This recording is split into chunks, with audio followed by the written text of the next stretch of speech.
word formation series. Watch this video and learn how to use the English words. More specifically, today we are going to focus on the word convince and how to use this word in English. Coming up. Hey there, I'm Teacher Prix and I'm here. And I'm going to help you talk to anyone, anywhere, anytime in English. Make sure to subscribe to my channel, even though you can't see it, because every week I post different kinds of English lessons to help you become a better and more confident English speaker. So consider subscribing. Yes. All right. Usually when I say this, something pops up, but this time it's not working. Oh, I know it's not working. It's going to change. Make sure to subscribe. All right, seriously now, let's talk about the word convince. And this is the second video that talks about word formation, okay? Well, there are other videos, but I decided to create this series to focus on types of words.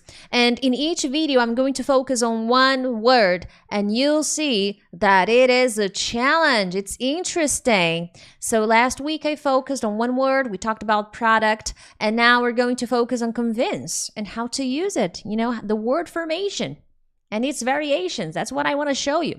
And why is this relevant? Why should you watch this video? Well, first, come on.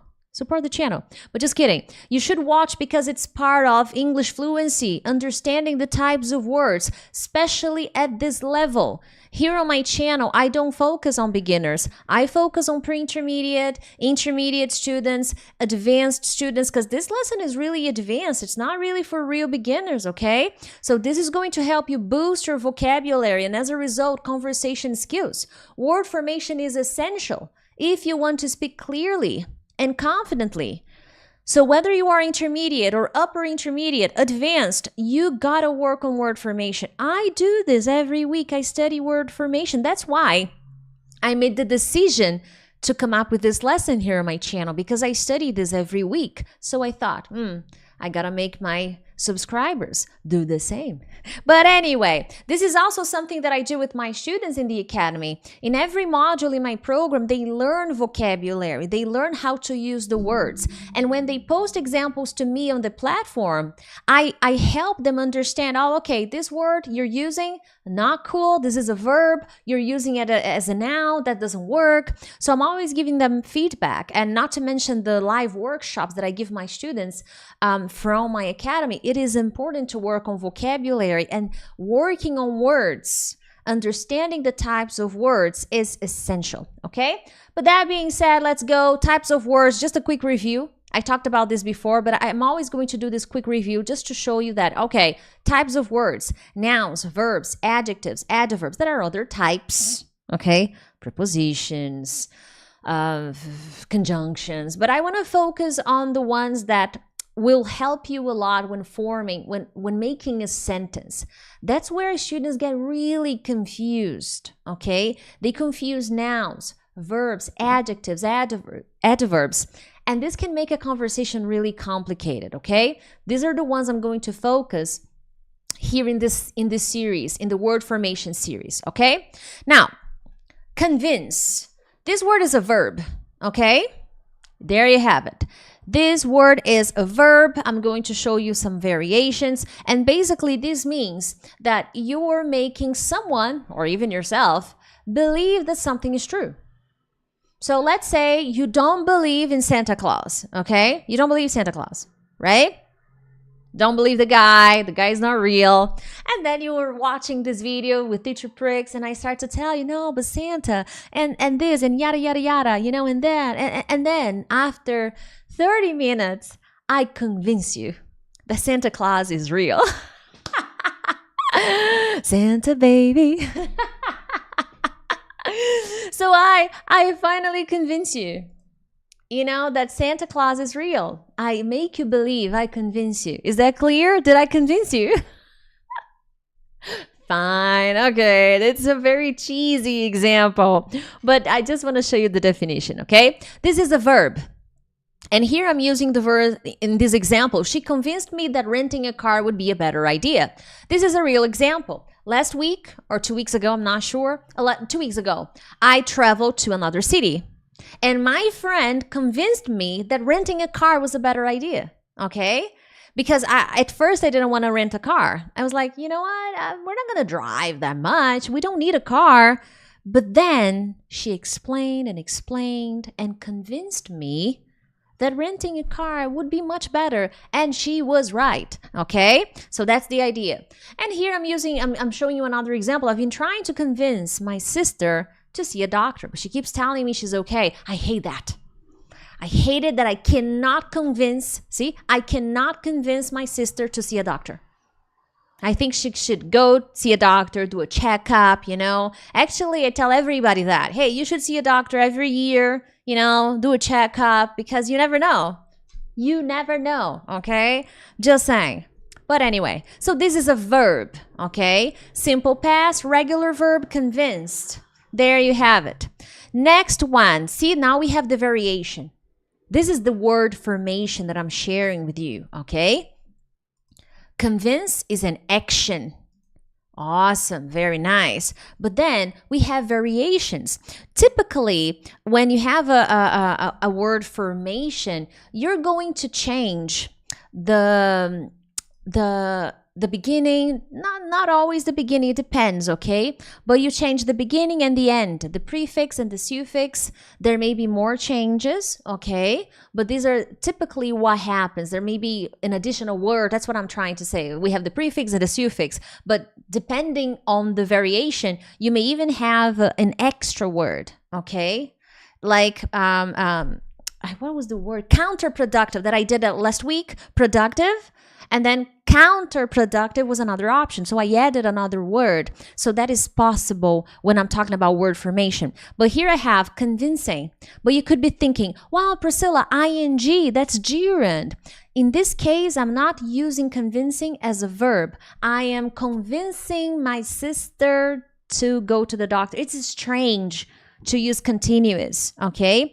So when you see ing, it's not always gerund in the sense of continuous, okay? In this case, convincing is an adjective. And then I have the opposite already there, word formation. Unconvincing, okay? There you go. So we have convincing and unconvincing. Convincing. And if you see the prefix un, quick tip, it's negative, okay? It's the opposite, it's in a negative way, with very rare exceptions. So if I say that I am really convincing, this is good. It means that I have this quality. I can convince people easily. I can make people believe that something is true, okay? And think about it. If you use it for the good thing, if you use to do well, then it's a wonderful characteristic. It's a wonderful character, a personality trait. It's a wonderful skill to be convincing. But when you're doing good, okay, when you're being nice to people. So convincing, that makes people or someone believe that something is true. Unconvincing, not seeming true or real, not making you believe that something is true. So if I say that someone is really unconvincing, I'm saying that person, that person doesn't give me the impression that I can believe him or her, okay? So these are opposites, and it makes it easier to understand. So convincing, someone that makes you believe something is true. So it's a quality, it's not an action anymore. So I cannot say, I convincing my sister to go. No, I convinced my sister to go. I convinced my sister to go. And with this verb, it is very common to... With this verb, it's very common to use as a complement, as a second verb. I try to convince. I want to convince. I can convince. So it's very common. This combination is common, okay? But you can use it as the main verb. I convinced my sister to see a doctor. My friend convinced me that renting a car would be a better idea. Okay, now in the second example, I've been trying to convince. So there you have it, okay? Now, going back to convincing. I don't think Linda agrees with you. She made a very unconvincing remark. So let's put this into a context. Imagine you're having a meeting, at work, and you were trying to convince your colleagues, that your idea would be wonderful. Like, yay, guys, my idea is nice. Come on, believe me.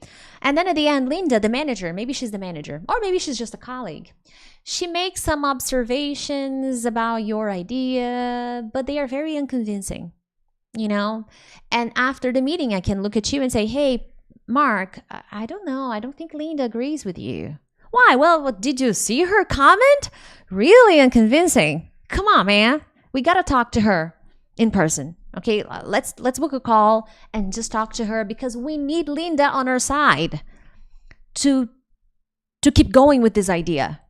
Okay? So her observation, her comment was really unconvincing. So we gotta talk to her in person, maybe try to explain it again and see what was bothering her. That's the idea.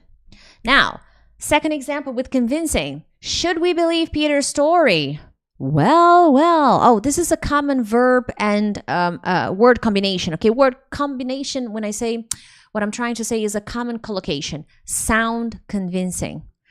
Should we believe Peter and his story? Well, he sounded, what he spoke, the way he spoke, the words he spoke, they sounded very convincing. It's an adjective, okay? We could at least give him the benefit of the doubt. Maybe he was trying to explain himself and he was explaining by telling the story. So maybe I don't believe him, but it sounded convincing. So, okay, let's at least give him the benefit of the doubt, okay? Let's not just, give him like, no, it's not true, you're wrong. No, okay, let's give him a chance, okay? Let's give him the benefit of the doubt. Maybe this happened today, it won't happen again. So his story was really convincing. It makes sense. His story makes sense. It is convincing. All right, let's give him the benefit of the doubt. But next time, I won't believe this story again, okay? So there you have it. Not have it. There you have it. Now, convinced. Pay attention. Convinced, ed. It's an adjective, okay? Now, it can be a verb in the past. I convinced my friend to see a movie with me. Yay! We're going to the movies next week. Wonderful. It's a verb. So you need to think of context. Convinced can also be an adjective. And oftentimes you will see convinced with verb to be. I am convinced. Okay? I watched a movie. No, not a movie. I watched a documentary about this criminal, this woman. And I was convinced of her innocence. This is just an example. I was not convinced at all. She was lying her ass off and she is guilty as aft, okay? But it's just an example. I am convinced of her innocence, or I could say this in the negative sentence. I'm not convinced of her innocence. Oh, Priscilla, could I say unconvinced? I think it's possible, but I don't think it's common, okay? Not always when you see the prefix, it means you can convinced. Not always whenever you see convinced and then you see, oh, they're so I can use it. It's possible. The word exists. Unconvinced. You can use it, okay? However, we need to think of context. It is very common to simply say, I'm not convinced. Okay, I'm not convinced. But you will see the word exists. Unconvinced. It exists, okay? But should you use it? It's up to you. It's up to you. New York. You decide, okay? I would rather use I'm not convinced. I'm not convinced of her story. She's lying. Just look at her, don't believe a word she's saying. Anyway, our boss didn't seem convinced. He didn't look convinced. Our boss didn't seem very convinced during the meeting. Do you think he's going to approve the new budget? So you see, he doesn't look convinced. He doesn't seem very convinced. Do you think we're going to get the approval, for the new budget? Oh, no, I don't think so, man. He didn't look convinced. I think we're not going to get the approval. Or he looked unconvinced. He seemed unconvinced. It's possible, okay? There you have it. Make sure to subscribe to my channel. Yeah, it helps the channel grow and smash. No, you got it. Hit the like button. And if you're interested, I have an amazing study plan cycle that will help you organize your English study routine. The Success comes with organization. If you want to be fluent, you got to know what to study, how to organize, how to integrate these skills. And if you want a little more, I also have my listening mastery workshop. It is awesome. This workshop is a replay. There are lessons and PDF files that will help you understand, the best practices you need to implement in your study routine to work on listening more specifically. Okay, links in the description of this video, but I'm just happy to have you guys here. Let's keep rolling. Convincingly, unconvincingly. All right, now we have an adverb. Awesome. Let's talk about that. Convincingly. Now, convincingly, adverb. And then we have unconvincingly, so negative, okay? It's the opposite. When I say negative, think of the idea of opposite, okay? Because if it's unconvincingly, it means it's not convincing, not convincingly, okay? That's why I say negative, because it's not. This un is showing me that it's a not word, okay? So adverb. When do I use adverbs next to verbs? Not necessarily like super close to the verb, but the idea is I am describing an action. I'm not describing a person or something. I'm describing an action. And actions are portrayed by verbs, okay? In a way, it describes the way. That's the purpose of adverbs. So in a way that causes someone to believe that something's true. So you can speak convincingly. You can behave convincingly. You can tell a story rather convincingly. It's not that the story is convincing.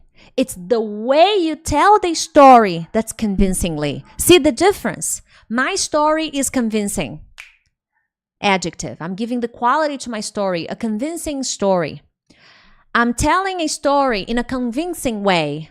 I told a story rather convincingly. Okay? So this is the change, and this is something you need to pay attention to. I'm not showing a very basic word, because that's not my focus here on this channel.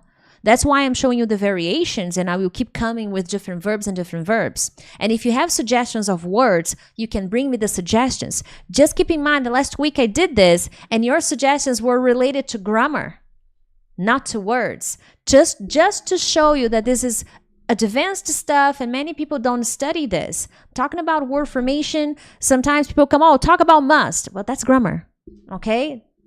Be careful. So if you have suggestions of words, let me know in the comments. I'll love that. Now, he laughed unconvincingly at his friend's joke. Now, keep in mind, teacher, very nice. I learned convincingly. I learned unconvincingly. Should I use it all the time? No. Okay, you need to think of a context. Are you going to use unconvincingly all the time? No.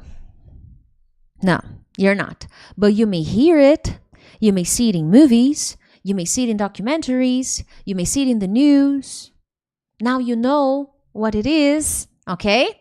So we have different situations. You may not use it as much in spoken language because you're not a native speaker and you don't have as many situations to think about. But in everyday conversation, you will find this word, okay? But if we compare unconvincingly with nicely, or easily. Of course, easily is more common. It's easier to find situations. That's the comparison I'm trying to make, okay? Now, this example that I'm sharing with you, he laughed unconvincingly. I will probably see this in books when reading stories. That is going to pop up more frequently. In books, guys, adverbs, they come to life, you know. You will find a lot of adverbs in stories because in a story, the author, the writer is trying to make you engrossed into the story, to make you become engrossed into the story, to make you really go deep and imagine and think about the conversation. So they try to do that by using different words. So in books, that's why some people come to me and say, oh, I can't read books in English. Well, the repertoire is different. They will use more. So adverbs will be very different. Adverbs will be rather common in books. He spoke rather convincingly during the conference. Hopefully, our sponsors will believe him. So during a conference, I needed to make a presentation to our sponsors. What are sponsors? People who give me money. They help me. They don't give me just because I'm nice. Not what I'm trying to say. But I have a project, an idea. I'm a scientist, let's say. I have a research. I don't have money. So the sponsors give me money so that I can do the research. Okay? So maybe during this conference, all my sponsors were watching me and I spoke rather convincingly during the conference. My intention with my speech was to get more money, more support, more sponsorship. So hopefully I will get my sponsors to believe in me, to believe in my project because I spoke really convincingly and I deserve to get a sponsorship, more budget, more money, money. All right? Now, my friends, exercise. I want you to post in the comments the answer to these 3 phrases. You have to choose a word from this lesson, okay? A variation of convince. Verb, adjective, adverb. I don't know. So you will read these examples. Number 1, I didn't want to go to the movies, but you know Andrew, he can always blah, blah, blah to do anything. Number 2, I don't believe Alice at all. She gave us a rather blah, blah, blah excuse. Number 3, I know Tommy is a lovely boy, but he can tell a lie. He's such a funny kid, though.